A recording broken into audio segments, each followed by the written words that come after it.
You recall that described your immediate family as dysfunctional, Yes, I did. and was that a fair description? It was, absolutely. And I'm quite happy to admit to that now. At the time, I didn't see it as dysfunction, because that's just the normal thing.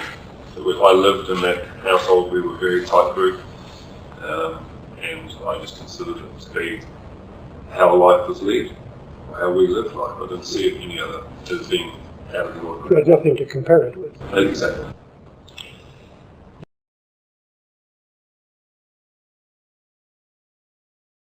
David Bain has become a household name here in New Zealand, and the Bain family killings is one of our most talked about true crime cases. And a lot of people still wonder, who did it? Was it the dad, Robin? Did he kill his wife and his 3 teenage kids before he took his own life? Or was it their oldest son, David, who decided to kill his entire family? Hello, welcome to my channel. My name is Kate, and here on my channel I talk about true crime stories. I know I've been gone for a while. I've been MIA for about a month because I've been moving house and I've had a couple of health issues, but I'm good now. I'm back. Please remember to show your support by liking this video, subscribing to my channel, and hitting the notification bell so that you never miss out on any of my future videos. Thank you so much for being here with me. I know I've lost a few subscribers. Hopefully I can win them back. But yeah, here we go. Make sure to get cozy, grab a snack, and let's dive into another true crime story. Okay, so today's one, it comes with a warning. I'm going to be talking about the Bain family. They were horribly gunned down in their own home, and there were teenage children involved in the killings. This happened here in New Zealand, where I'm from. So please only continue with this video if you are in a good headspace. And with that, let's jump into another true crime story. Okay, so people talk about how quirky and how dysfunctional the Bain family were. Basically, their home was a pigsty and they were considered to be a bit odd. Margaret, the mum, she was really, really religious and she was fully committed to New Age concepts like previous lives and channeling. She was also using a keyring as a pendulum to tell her what God wanted her to do, even for such simple things like grocery shopping. Robin Bain, the dad, he was said to not really believe in that stuff that his wife was, believing in, and he was apparently powerless and basically just tolerated her.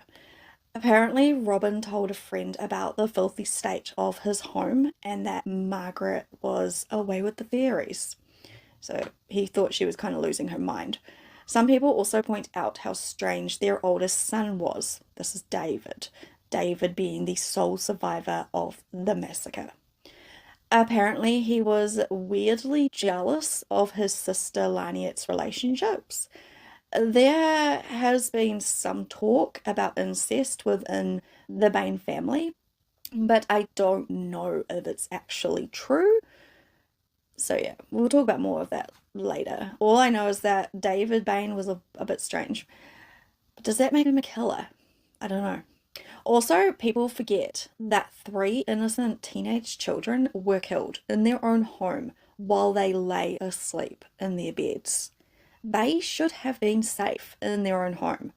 Our homes, and especially our bedrooms, are like our sanctuary. This is my bedroom, and I love coming in here and just, chilling out after a long day. I wouldn't ever expect someone to just rock up and shoot me in my own bedroom or home. So I want to take a moment to remember these kids that lost their lives, because this story, it became all about David and less about the victims, in my opinion.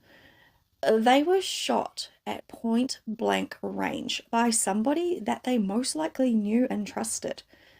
It is so sad. I do have my own opinion on this case, but I'll probably leave it until we get more into the story. All right, now let's go back in time. We're going to go to 1969 when Robin Bain married Margaret Cullen in Dunedin, which is here in New Zealand. The couple had met through the church that they were both attending, and Robin was about 8 years older than Margaret. So after Robin and Margaret got married, they had 4 children. Their oldest son, David, he was born in 1972, followed by Arawa. She was 2 years later. Laniet arrived in 1976, and their youngest child, Stephen, was born in 1980. The Bain family relocated from New Zealand to Papua New Guinea in 1974, and while they were living there, Robin worked as a missionary. So after 14 years in Papua New Guinea, the Bain family decided to return to New Zealand. Apparently there were some issues in the marriage and they just wanted to come home. When they returned to New Zealand, Robin was hired as a principal of the local school. Apparently he was super smart. Margaret, the matriarch of the Bain family, was raised in a religious Presbyterian family, and she was very active in her church community, and she was a youth group leader. However, despite Margaret's dedication to her Christian faith, she had a genuine interest in exploring and learning about all sorts of different religions. Margaret went to Otago University, where she decided that she wanted to pursue anthropology. It's a field that allowed her to delve deeper into the cultures and beliefs of people that were from all around the world. Robin, who also had a keen interest in exploring all sorts of different religions, shared this common interest. So there were times when they, were on the same page. They would often read books together, and one book that really resonated with them was The Prophet. This book was published in 1923 and emphasized the fundamental unity of all religions and advocated for tolerance and understanding. So in their free time, Robin and Margaret, they would just kind of lay in bed and immerse themselves in the thought-provoking words of this book. They appreciated the insights and wisdom that they gained from this book, which challenged them to broaden their perspectives and embrace diversity within the spiritual realm. So, when the Bain family moved from New Zealand to Papua New Guinea, Margaret's exposure to various belief systems expanded even further. Margaret, who had previously shown interest in different cultures during her university years, had the opportunity to visit and engage with the tribes that she had read about. So, moving to Papua New Guinea actually allowed Margaret to fully immerse herself in the local culture, and she embraced their beliefs and their traditional healing practices. That was something she really enjoyed. And when the family eventually returned back to New Zealand in 1988, Margaret's spiritual journey continued to evolve. She fully embraced New Age concepts and she started to believe in past lives. Margaret began analyzing her dreams and interpreting them as messages from a higher power. To support her newfound beliefs, Margaret even utilized the key ring that I talked about before. She used it for everything. She believed that this key ring, when gently held, could actually act as a means of communication with God. So she felt like she had direct contact with God. And Margaret relied on this key ring for everything. Like I said, even grocery shopping. And although Robin somewhat disapproved, he disapproved of his wife's views, with this whole thing, he did tolerate it. Also, after Margaret returned to Dunedin, she tried to recruit some of her friends into like a sort of voodoo cult. Margaret was under the belief that a satanic influence was actually inside her home and her children, and especially her husband. She was so full on with this belief that her husband had like a satanic influence inside him, that if Robin touched like the newspaper before Margaret got to read it, she needed to like clear the air and cleanse it before she would touch it. Also, she would also clear the air of any part of the house that Robin would go into. It was getting to the point where it was just too much for this family. She was terrified that this satanic entity was talking through Robin and was using him to get at her. It sounds like she had something going on. Like, I'm not qualified, but it sounds like she may have had like schizophrenia or something. People back then just thought that she was a bit strange, looked a bit weird. Some called it crazy, but it does sound like there's something medical going on that she probably needed some treatment for. Anyway, moving on. So, out of all of the children, David was the closest with his mum. He was basically a mama's boy, like full on mama's boy, and he made it his mission to please her. David also let his mum perform hypnosis on him, allowing her to cleanse him of any satanic influence. I don't know if David actually believed in what his mum was, going on about, but I feel like he may have done it to keep her happy. So the relationship between Margaret and Robin was really, really bad at this stage. They argued so much, and Robin eventually moved out of the family home and into a caravan that was on the property. Sorry, I'm just going to adjust. Robin also started living at the school, like part-time, during the week, but he still came home on the weekends. And despite his living arrangements, Robin was still present in the family home. I mean, that's his house too. These are his kids. And he would occasionally, grab the morning newspaper, carry it inside, sit down at the dining table and read it. And then Margaret would have to cleanse it. So during this period, while Robin was away at work and also living in the caravan, David decided to take it upon himself to be the man of the house. The Bain family home was in disrepair, both inside and out. It was falling apart. It was gross. The outside was neglected and unkempt. Really long grass, while the inside was equally shabby, just so much stuff everywhere. Their property was cluttered with items by Robin and Margaret. They collected stuff, from Papua New Guinea and brought it home, and this city repeatedly, sent them citations telling them they need to clean their property, keep it orderly, but the Bain family apparently lacked the resources necessary to upkeep their home. Not sure how. It's easy to throw, rubbish away, but whatever. By 94, David actually got a job, and this actually becomes quite important later. At this time, David was also at Otago University. David was not the brightest student, but he enjoyed opera and he studied music at university. However, things were not going the best for him at home. He was 22 years old. He was working on a newspaper route, which is seen as a child's job, and living at home with his mum was becoming a bit much because she was obsessed with this religious stuff, and he was living in an unkept, haunted house. David's employment situation had been challenging for him, and he really struggled to find a decent, stable job. But honestly, who cares if you do a paper run? It's honest money. You gotta earn somehow. So who cares? So David had been unemployed for quite a while before he got this paper run. But this job, it was low paying and physically demanding. I know that because I did it when I was 12, and it required him to deliver newspapers really early in the morning. So he's not getting much money and he's putting a lot of effort in. That would suck, but you got to do what you got to do, right? You need the money. And David accepted that he did need this job to help provide for himself and his family. Also, living at home with his mum was quite the struggle for David. His mum's obsession with religion had consumed every single aspect of this family's lives.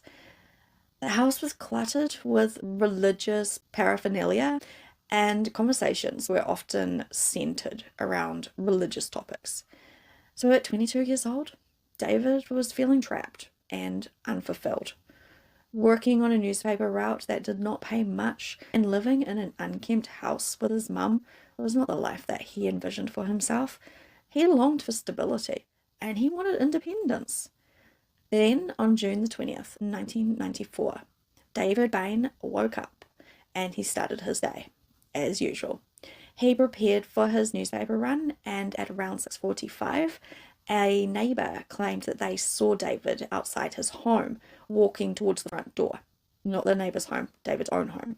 The sighting actually raised suspicions and fueled speculation about what happened at the house later in the investigation.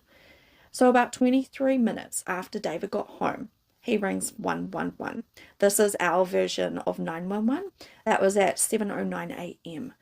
And in a frantic phone call to the police, he informed the dispatcher that they're all dead. The dispatcher immediately sent police to the Bain residence. And just after 7:30 a.m., police officers and paramedics arrived at the Bain home. There they found David. He was in a fetal position. He was crying hysterically. They couldn't get him to talk. He was distraught. So the police go in, and upon entering the home, the officers found the bodies of all 5 members of the Bain family. They found 58-year-old Robin, 50-year-old Margaret, and their 3 children, 19-year-old Arawa, 18-year-old Laniet, and 14-year-old Stephen. Each victim had been fatally shot with a .22 caliber rifle. This weapon was found beside Robin, and the crime scene initially looked like it was a murder-suicide. You know, the weapon's next to Robin. Doesn't look good. This impression was reinforced after investigators discovered that there was a typed note on the family's computer. So it said, "Sorry, you are the only one who deserved to stay." To the detectives, it appeared that Robin had shot and killed his wife, daughters, and youngest son, while his oldest son David was out doing his paper run. And upon questioning David, he provided details regarding his morning. So according to his story, after returning from his morning paper run, he went to the laundry room. However, instead of simply washing his dirty clothes, he bundled all the items that were waiting in the laundry basket into the washing machine. So he just grabbed everything and just chucked it in, which is fine. Like, it's good that he's trying to help, right? David claimed that he did not find the bodies until after he had finished doing his laundry. And after discovering the tragic scene, he called 111 for help. Help! They're all dead. What's the matter? They're all dead. I came home and they're all dead. Whereabouts are you? Every street. Every street? 65 every street. They're all dead. Who's all dead? My family, they're all dead. Hurry up. It's okay. Every street. It runs off Somerville Street? Yes. What number are you calling from?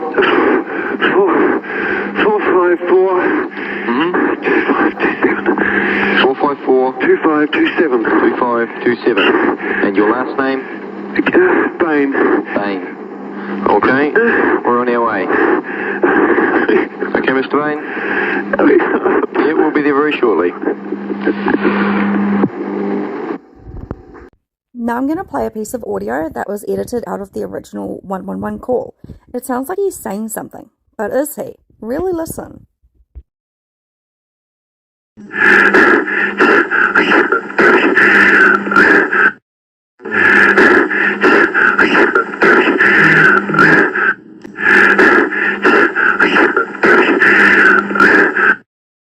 Some people think he's saying, "I shot the prick." But what I'm hearing is, "I killed the prick." What do you guys think? Let me know. So as crime scene investigators searched the Bain residence, they found a bloody clothing item in the laundry room. The laundry room was actually stained with blood, and there were bloody fingerprints visible on the washing machine and the soap box. Investigators also discovered a palm print made in blood, which they had preserved as potential evidence. So inside the laundry room One of the bloodiest items that they found was a sweater, and apparently this was David's. However, David said that he also loaned his sweater to his dad and sometimes his sisters. There was a significant amount of blood that was on it, leading the investigators to believe that whoever shot and killed the Bain family had been wearing that sweater at the time of the incident. So the investigators also examined the rifle, which belonged to David Bain. Upon closer examination, they found prints that were made in blood on the gun, which had also been preserved for comparison. And in the immediate vicinity of the bodies, the investigators observed what seemed to be a trail of bloody footprints. And these footprints were measured and they were photographed for evidence. The bloody palm print that was discovered in the laundry room was a match to David Bain. So when questioned, David did admit that he did laundry when he got home from his paper run.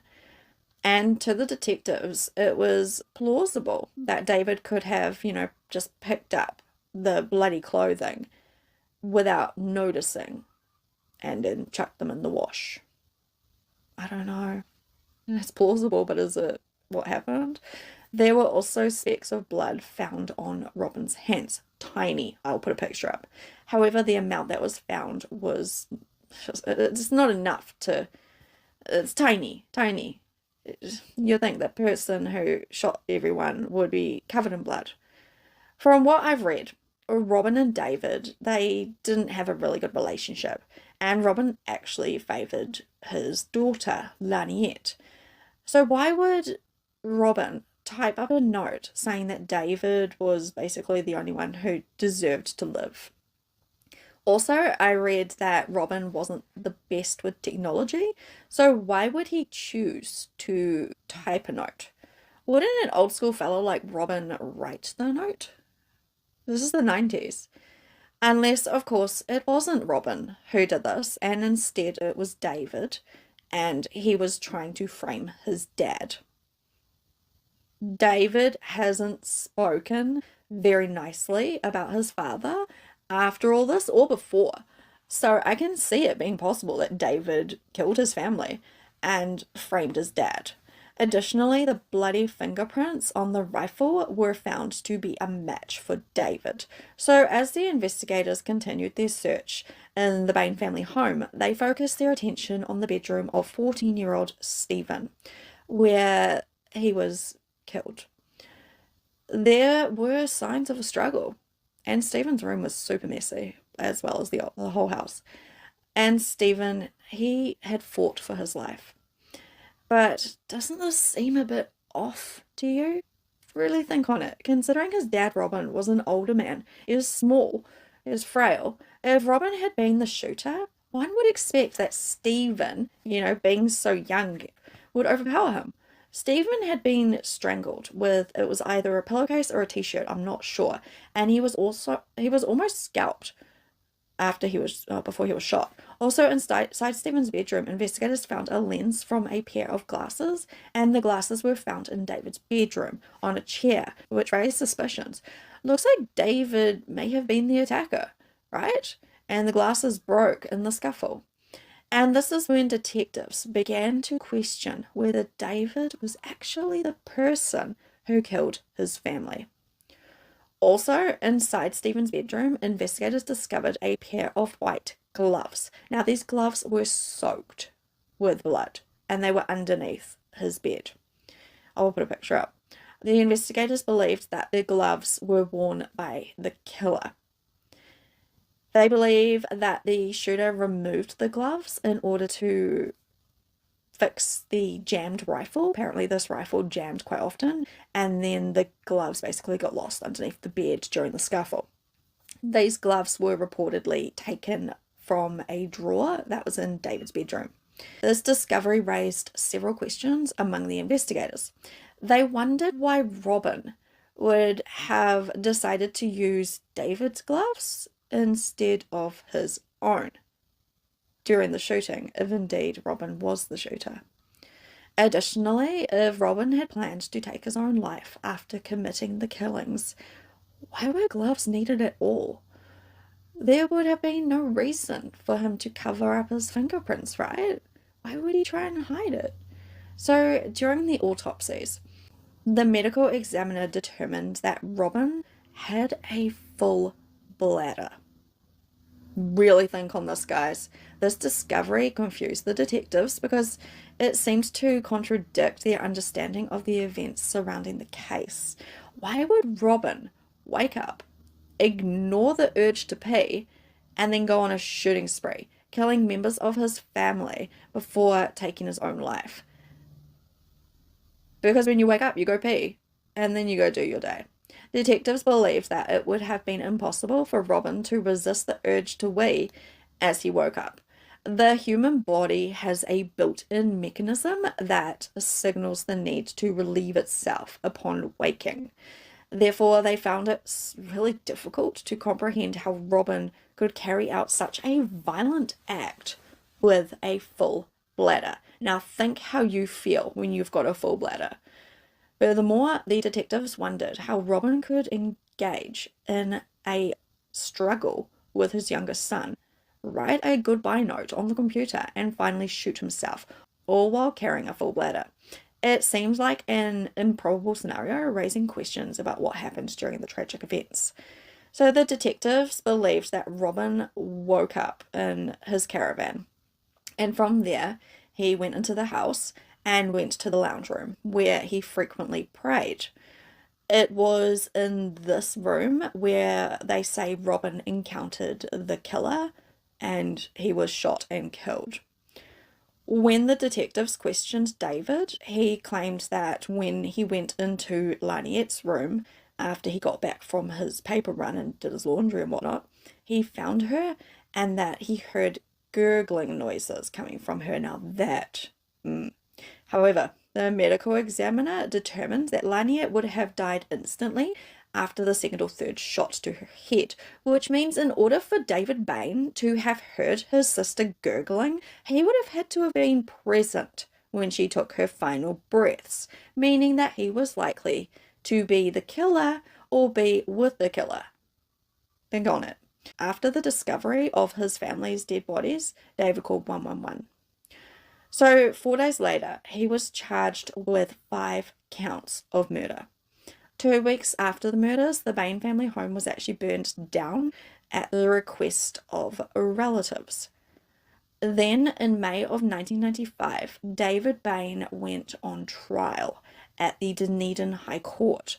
The prosecution theory is that David Bain woke up, he got dressed, and then went to his wardrobe to get a .22 rifle. And then he attached the silencer and loaded the magazine. Then they say that he put on a pair of white gloves and wore his mum's glasses because his own glasses were being repaired. Then he went to Laniet's bedroom where he shot her twice in the head as she lay sleeping. Then he went to his mother's room and he shot his mum in her forehead. In the room that's just off his mum's room, he found Stephen, his 14-year-old brother. He was asleep, and they say that he put the rifle to his brother's head, but Stephen woke up and he pushed it away. But as he pushed it away, the gun went off and it went through Stephen's hand. There is a struggle that happens and Stephen fights for his life. The prosecution say that David twisted Stephen's t-shirt and strangled him as he lay on the floor gasping. David finished him off with a bullet to the head. So in some articles they say a pillowcase and in others it's a t-shirt. I'm not entirely sure what it was. All I know is that this poor boy fought for his life and was killed in a horrific way. He knew who killed him when he died. Okay, so during the struggle, David's glasses fell off. He turns on the light and he picks them up. And he left the lens behind. And then he put them on the chair in his bedroom. This is what the prosecution is saying. Then he goes downstairs where his sister Arawa heard the shots. They say that she was praying and was kneeling as David entered the room and shot her. But the thing was, apparently he missed on the first shot because he couldn't see very well without the glasses. So he shoots again, and this time he was successful. Arawa was shot in her forehead. Then he goes back upstairs where he hears Laniet gurgling, and he shoots her again in the top of her head. Then they say that David Bain throws his bloody clothing into the washing machine and turns it on. Sounds highly possible, right? David's dad, Robin, he was still asleep at this point in the caravan, and David put on a fresh set of clothes, and he goes out with his dog Casey to do the Otago Daily Times paper run. He returns home, he goes into the lounge, and he turns on the computer. He types in the suicide message, framing his dad. Like I said, this note, it said, now remember, Robin is really smart, and listen to this. Sorry, you are the only one who deserved to stay. Someone educated wouldn't say that, right? David then hides behind the curtain with a rifle and waits for his dad to come in to pray. Apparently, it was a daily routine of Robin's to pray in the morning.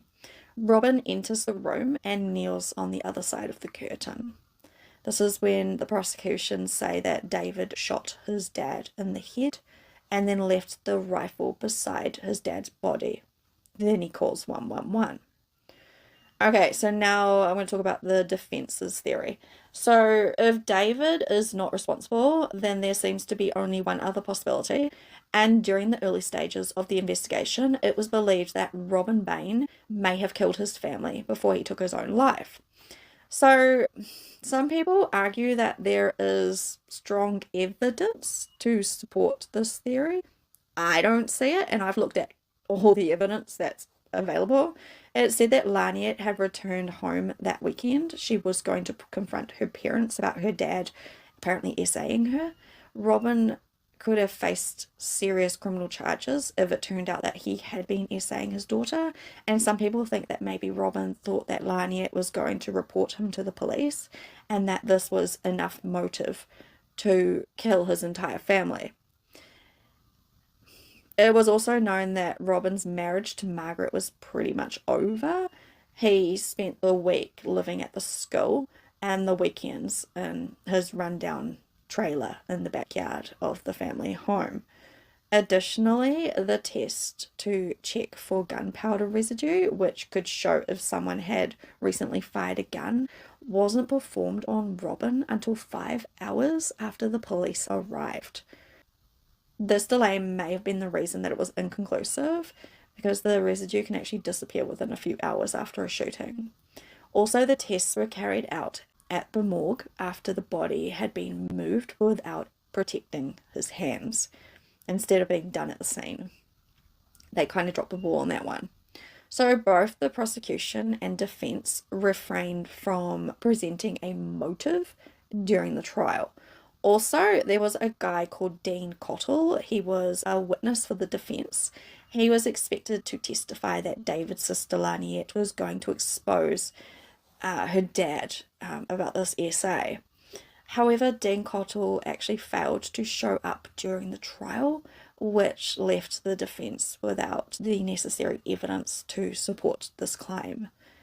So Dean Cottle did write a statement and provided it for the court, but the judge at the time determined that he was an unreliable witness and ruled against the admission of this testimony.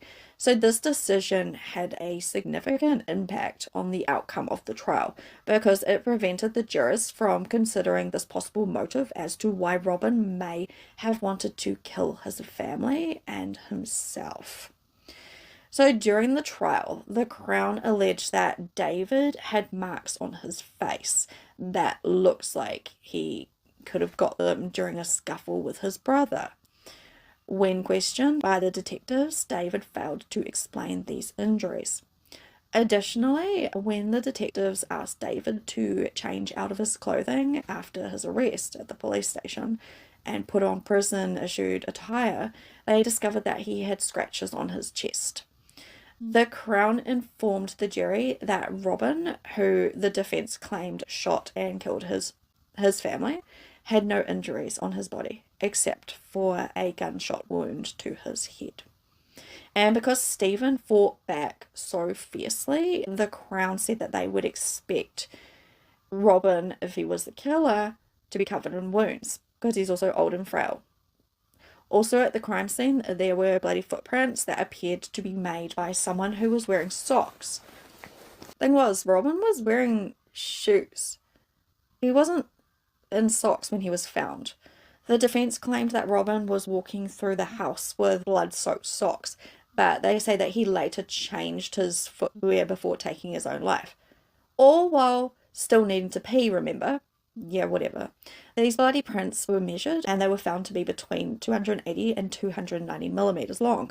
During the trial, the defense conducted an experiment involving people wearing socks and then saturating them with pig's blood. So these individuals were instructed to step firmly on carpet, leaving behind a print. However, the print that they made was larger than the size of their foot. Of course. The defense argued that this discrepancy in the print size proved that Robin was the shooter. No, it doesn't. They reasoned that Robin's actual shoe size was 227 millimeters, but the prints of the shooter were estimated to be between 280 and 290 millimeters. So according to the defense, this indicated that Robin must have left the footprints found at the crime scene. I feel like they're clutching onto straws, eh? What do you think? Let me know. On the other hand, the Crown argued that the defense's experiment was flawed and unreliable. Yeah, they argued that it was not possible to accurately determine the size and shape of the print left behind by the individuals wearing the socks that were soaked in pig's blood. Also, at David's trial, the Crown alleged that a .22 caliber rifle was too big for Robin to be able to use to take his own life. However, the defense presented a demonstration that showed how a person could actually use this gun to take their own life by putting the butt on the ground or on a chair and holding the barrel against their head while pulling the trigger with the other hand. Although the position appeared to be really unnatural and uncomfortable, it was possible. So they say that Robin chose an unusual way to take his life, basically by placing the rifle muzzle against his left temple on a strange angle. It doesn't look right. Thing is, some of his blood was on the curtains that were quite a far distance from where he was found, and the spare 10-shot magazine just happened to land on its narrowest edge right by his right hand. Make it make sense, please. Imprints were observed on Robin's hand, which the defense claimed could have been made by the magazine. I have seen this picture and I don't think so. This magazine had dimples and the defense argued that these indentations were consistent with Robin's hand gripping or shoving it into the weapon. Like I said, I've seen these pictures of Robin's hand when they, yeah. You guys tell me what you think. One other thing that I find quite interesting, if Robin did commit this crime, then why wasn't a single fingerprint belonging to him found on the murder weapon? Make it make sense. Make it make sense. Probably because he did not kill his family. Someone else did. There's no coming back from this, though. His name has already been dragged through the mud. But I honestly do not think that Robin Bain killed his family. And I'm saying it, I don't give a damn what other Kiwis say. So during the trial, the Crown raised several questions about Robin's typed note. Firstly, they questioned why an educated man, an English major, and a school principal had written such a poorly constructed note. The prosecution believed that this inconsistency in Robin's writing skills was indicative of someone else doing it. Secondly, the Crown highlighted that it would have been time-consuming for Robin to turn on the computer and wait for it to boot up before he could type the note. It's the 90s. Computers took ages to power on. Seriously, I remember. The Crown asked why he decided to wait until that time to write a suicide note when he could have easily just got out a piece of paper and written it down by hand. Remember, he still needs to pee. That's right. The Crown argued that David, not Robin, wrote the note. They believed that David would not be able to stage a handwritten note because his handwriting wouldn't have matched his dad's. So he used the computer instead. Yeah. Also, they said there was no proof that if Robin was the killer, that he would spare David out of all his kids. Because David and his dad, they didn't get along, which was confirmed by several witnesses. So the jury, they go away. They've heard all the evidence and they bugger off for deliberations. They found David Bain guilty on 5 counts of murder. David then received a life sentence with a 16-year non-parole period, and off to jail he went. David later described how he felt when he was first put into jail, and he got given cold fish and chips, and apparently he cried all night. David said that he cried himself to sleep, and he had a really restless first night in prison. He also shared that he desperately tried to attend his family's funerals, but he wasn't allowed to go. And yep, I'm not sure how I feel on that. David expressed the ongoing pain of being denied the chance to say goodbye to his family. 1 year after David was found guilty of killing his family, his story caught the attention of a guy called Joe Karam. A lot of Kiwis probably know this guy. Joe was a rugby player and he was quite popular in his community. So Joe, he read a news article about a university student who was raising money for David's defense by selling jam. And Joe was intrigued by what he was reading. This is when he decided that he wanted to investigate this case a bit further, and he, read about it, and he wanted to help David Bain. He felt like he was innocent, so he embarked on a lengthy campaign to overturn David's conviction. This guy, Joe, dedicated countless hours to researching and gathering evidence. He was determined to prove that David Bain was innocent, and during David's incarceration, Joe would actually go and visit him quite a lot. In addition to visiting David, he also wrote 4 books about this case. Joe was getting supporters for David's case and encouraged people to question the validity of his conviction. Joe worked hours and hours and hours. He worked tirelessly on David's case, dedicating his full-time efforts to David's case. He poured his heart and soul into it. Honestly, he put a lot of effort into gathering information, utilizing his contacts and his resources to uncover any leads or evidence that may support David's defense. Now, are we listening to this? This guy has money. He's got connections. Remember that.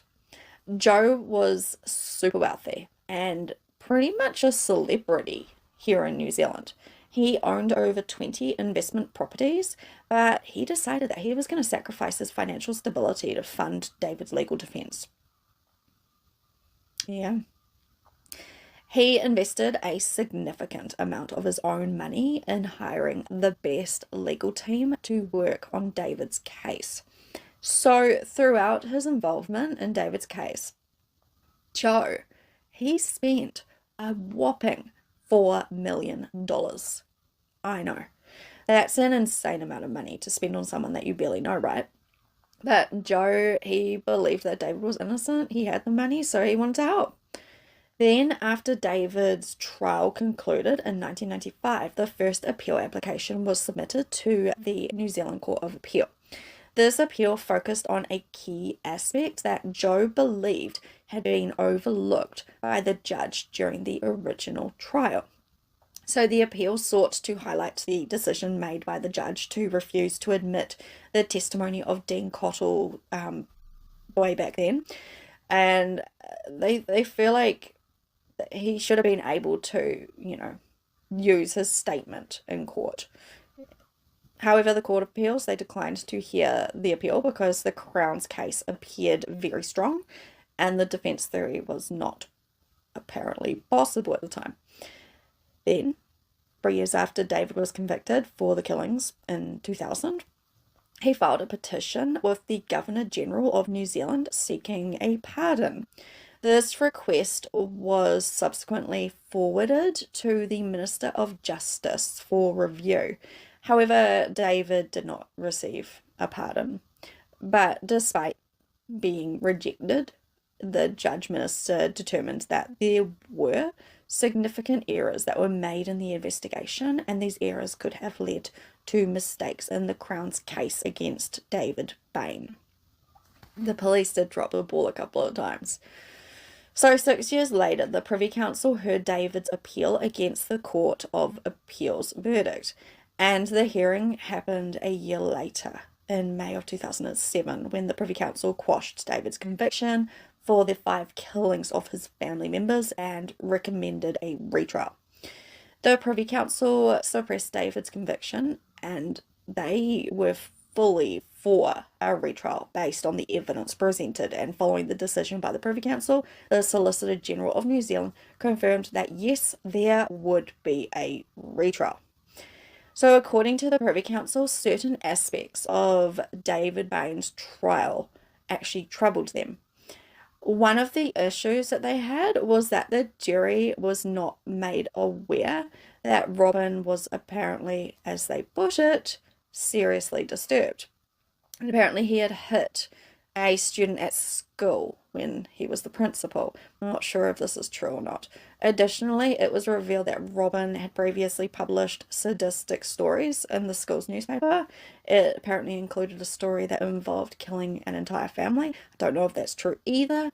I haven't seen proof of these allegations, so I do not know if it's true. People can just say anything and then claim it's fact. Apparently, another point of concern during the trial was the testimony of an optometrist regarding the ownership of the glasses that were found in David's room. Remember the lens in Stephen's room. Initially, the optometrist said that yes, they did belong to David, but apparently they didn't belong to David, and the optometrist said in the second trial that no, they're actually his mum's. So the optometrist, not really somebody that they, he or she wasn't a credible witness. See, I don't know, like, what's true. I guess if they were his mum's glasses, he could have been borrowing them. I mean, if they had similar prescription lenses, it is possible, but also they could have been David's glasses, I guess. I do not know for sure. So according to the Privy Council, the conflicting evidence presented by the optometrist may have negatively impacted David's credibility in the eyes of the jury. I don't think that would be the only reason why David would be found guilty, just the glasses. Furthermore, the Privy Council said during the trial that the jury had believed that the prints made in blood on the rifle was human blood, and in the handprints. However, a test conducted on the blood revealed that the sample did not test positive for human blood. Apparently it was animal blood. They think it was from when David shot a possum or a rabbit in the months before his family was killed. So David Bain's retrial kicked off on March 6, 2009, with the jury being sworn in, and David pleaded not guilty to killing his entire family. Both the prosecution and defence, they presented their opening statements to the court, and the Crown began by informing the jury that all of the evidence that's presented would be circumstantial, but strong, still circumstantial. And they said that all the available evidence pointed towards David as the perpetrator of the killings. So the Crown presented evidence in the form of a conversation that David had had with a friend 6 days before his family were killed. During this conversation, David said that he had a gut feeling that something really horrible was about to happen. Then David's defence team presented their theory that Robin Bain was responsible for the killings and then took his own life.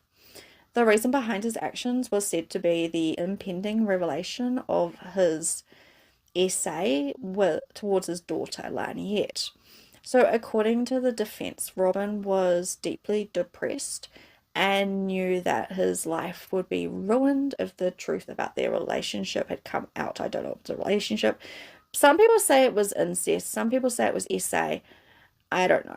One of the key pieces of evidence allegedly destroyed by police was Laniet's diary. Why would police destroy that? I say allegedly.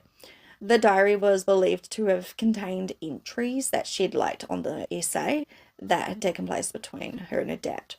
The defense said that the diary was lost or it was destroyed, but all I'm hearing is there's a diary. I don't know if this diary exists, but yeah. I don't even know. I don't know. So during the trial, the defense called several witnesses who claimed to know about the essay. One witness was a guy called Sean Clark.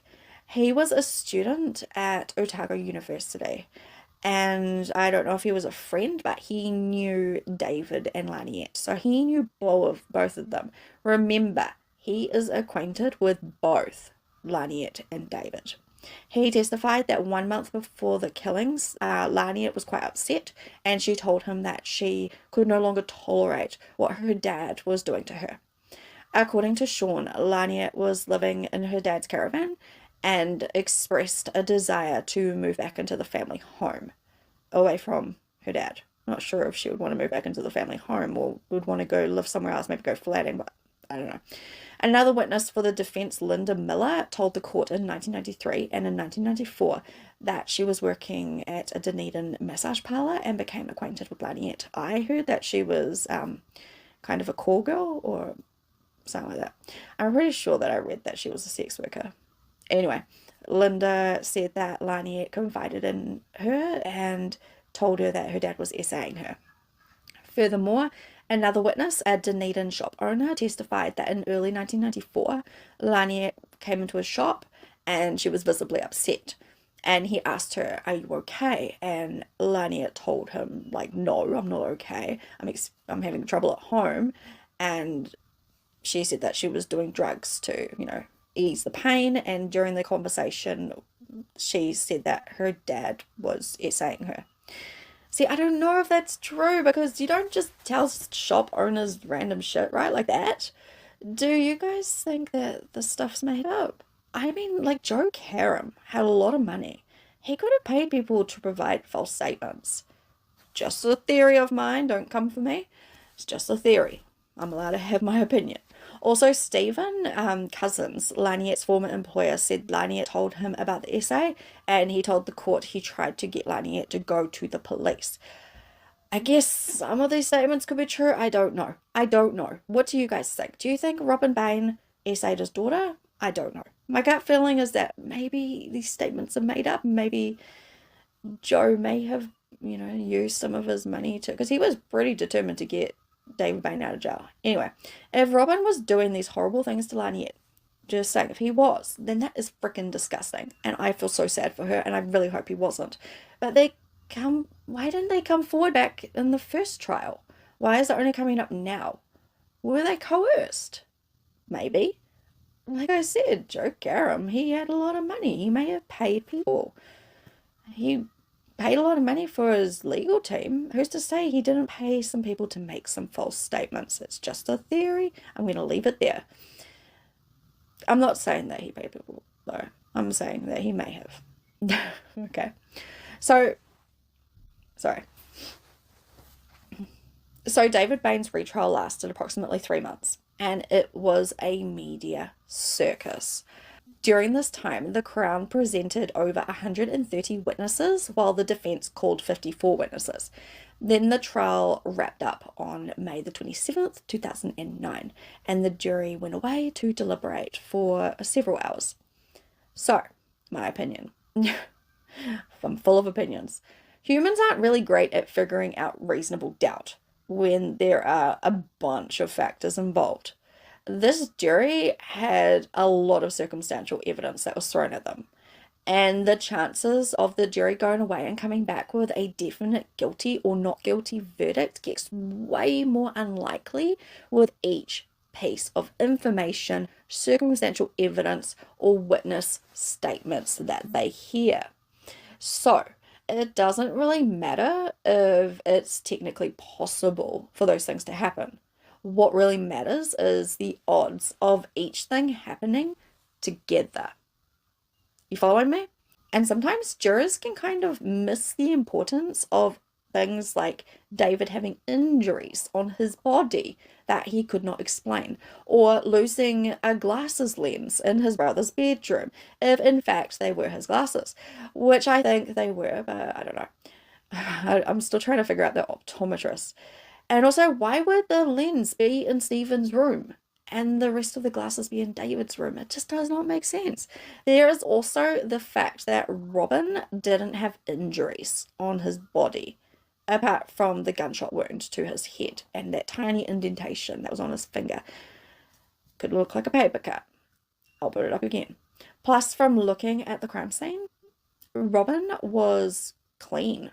I'm going to put up a picture. Like, he didn't have his family's blood on him, which you would expect from someone who went on a murderous rampage.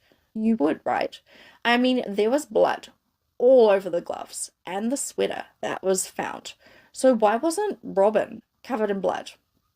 Yes, he could have had a shower after killing his family.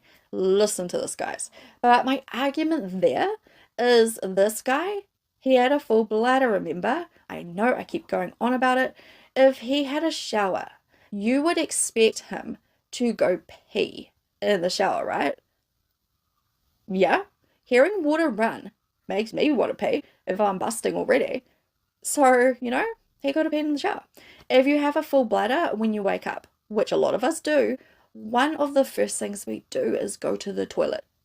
I do that. First thing I do is actually put on the jug. Then I go to the toilet, then I make a coffee. Really think on this one, guys. You wake up, you need a pee. You aren't going to go and kill your entire family, have a scuffle with your 14-year-old son, turn on a PC that takes freaking ages to fire up, clean yourself up, etc., then kill yourself. No, you go pee. But I can't say 100% if I think that he essayed his daughter. I don't know on that one. That one, I'm like, I don't know.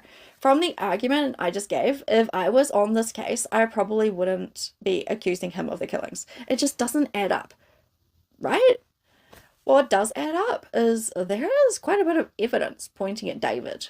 Oh, and the fact that the family computer was turned on just as David got home from his paper run. Make that make sense. So, David's legal team was saying that Robin typed this note on the family computer. I know, I'm being repetitive. Just go with me, okay? Just go with me. But instead of explaining his actions in this note, he basically lets David off the hook by saying, sorry, you are the only one who deserved to stay. Remember, this guy's educated. Educated people don't talk like that. It just does not add up. Why would Robin type a note instead of writing it? Think on it. This was the 90s, and he was an older gentleman. He's 58. Writing it would be way faster and way easier. Plus, stuff waiting for your computer to boot up when you need to go pee. Back then, it took so long for your computer to boot up, and why would he let David live? He didn't even really like David. This is what I'm hearing. Laniet was his favourite. So anyway, the jury, they come back. This is second trial, they come back. They had reached a verdict, and David Bain was found not guilty. Basically, he was acquitted. So there are a couple of concerning things about this particular jury that we should all take note of. There were two jurors in particular that really bothered me. They were a man and a woman. These two actually congratulated David Bain after the verdict and went to his party. That's right. David Bain had a celebration party and they went. These two also didn't seem to pay much attention during the actual trial, and instead of focusing on the evidence and closing arguments, they were seen giggling and passing notes to each other. What's going on? Also, one of the jurors seemed to be having a bit of trouble understanding the evidence. So, yep, it could have been a bit of a mix-up there. So following his acquittal, David embarked on a 3-month European holiday, and this was paid for by his supporters. However, 10 months after his release, David found himself in quite the pickle. He couldn't find a job. The lack of financial resources became particularly evident as he struggled to make ends meet. And in 2010, David submitted a claim for compensation for wrongful imprisonment. His case fell outside the Cabinet's compensation rules. However, David was entitled to compensation if he could establish his innocence on the balance of probabilities. So, given the case's high-profile nature, the Minister of Justice decided to appoint an overseas judge. And this was a retired judge called Ian Binney, and he was going to look over David's application. So after conducting a year-long investigation, Justice Binney issued his conclusion in September of 2012, and he determined that the Dunedin police had committed numerous errors that directly led to David's wrongful conviction. So Justice Binney declared that David Bain was innocent and that he should get some sort of compensation for, being put in prison for all that time and whatnot. During Binney's inquiry, he had the opportunity to actually meet David Bain, and he conducted a thorough interview. He characterized David as a credible witness who provided compelling testimony during his examination. However, the government commissioned a second report from a retired Australian judge. This was Ian Cullen. So this judge was instructed not to read Binney's report, and he chose not to talk to David Bain while he conducted his investigation. So on August the 2nd, 2016, he announced that he found David was not innocent on the balance of probabilities. On the basis of the final Cullen report, the Crown rejected David's compensation application. However, it offered an ex gratia payment of $925,000 to settle this matter and bring closure to all parties. So apparently David reluctantly accepted that offer. That's a lot of money. That's nearly $1 million. After all of this, David changes his name and he gets married and he has 2 kids. They moved to Australia for a bit there, but they're apparently currently living here in New Zealand. I'm not going to say where they are, but I'm sure you can Google it if you really wanted to. It doesn't really matter though, does it? Okay, so before I go, I've got a message for my fellow New Zealanders who might want to confront David Bain. Don't do it. Just remember, he has kids now. They are about 6 and 10 years old, so they're quite young. So maybe, leave them alone for the kids' sake. The kids are innocent, and we'll find out about all of this in due course. They're getting older, they'll find out. So maybe just leave David alone. They don't need us bothering them. I know some media people have rocked up to his house, and I just feel like you don't need to do that. I only say this because he has kids. I wouldn't give a shit if he didn't have kids, but he has kids, so we leave him alone. So what do you guys think of this case? Do you think David Bain killed his family, or do you think Robin killed his family then killed himself? I know I have my opinions, and I'm pretty sure I've made them pretty clear. I personally think that David Bain is guilty, and I think our country paid a killer almost $1 million. So many people here in New Zealand are stuck between Robin and David. There was a lot of evidence towards David and a lot of evidence that was against Robin. He had a full bladder. I mean, come on, he would have peed, right? All that aside, it's important to remember that regardless of who was responsible, 5 people lost their lives in their own home. 3 of these victims were children who had their whole lives ahead of them. Arawa, she was passionate about teaching and guiding the next generation. Laniet, although she had her issues, she was looking for a fresh start. She wanted to heal.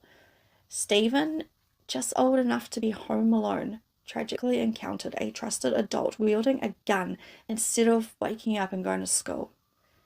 The real sadness lies in the fact that these young people never got the chance to fulfill their dreams and now rest in a cemetery alongside their parents. And this brings us to the end of today's story.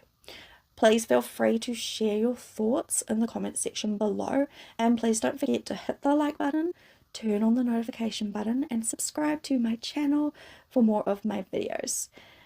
If you unsubscribed and you're watching this, please come back. Oh my god. Also, if you're listening via my podcast and would like to see the video, you can find me on YouTube. My name on YouTube is Kate Sharon True Crime. What a story, right? Thank you so much for taking the time to be here with me. And I know another YouTuber says this, but I almost said it. I'm going to say it. Don't do crime. Who says that? Which YouTuber says that? Don't do crime. It's a good saying, right? Anyway, don't do crime. And yeah, I'm out. Have a great day, guys. Bye.